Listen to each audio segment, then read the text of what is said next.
Il y a des histoires qu'on n'est pas censé survivre. Novembre 2012. José Alvarenga quitte le Mexique pour 2 jours de pêche. Il était pêcheur depuis 20 ans. L'océan, c'était sa maison. Avec lui, un jeune aide de 21 ans, Ezequiel Cordoba. Dans la nuit, une tempête surgit, sans prévenir, sans merci. Le moteur casse. Les communications sont perdues. Il n'y a plus rien à faire. Le lendemain matin, silence. La tempête est passée, mais il dérive.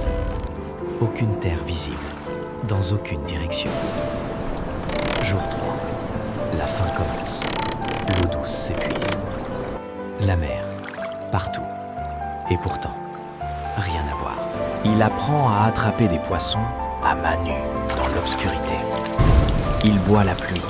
Il mange du poisson cru. Il fait ce qu'il faut. La première semaine devient la deuxième, puis la troisième. Il n'avait aucun équipement de survie. Rien de prévu pour ça. Les tortues, elles, ne fuyaient pas. Elles venaient lui rendre visite. Il leur parlait, parce qu'il n'avait plus personne d'autre. Le premier mois, Ezequiel commence à décliner.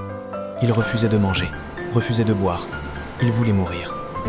Un matin de janvier, Ezequiel ne se réveille plus. Il est seul.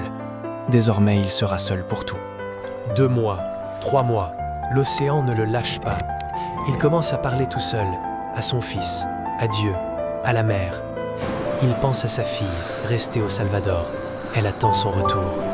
Cette image, ce visage, ça va être ce qui le garde en vie. 4 mois. Il mange des oiseaux attrapés endormis dans la nuit. Il boit le sang des tortues. Il ne se pose plus de questions. 6 mois en mer. Il n'est plus le même homme qui est parti.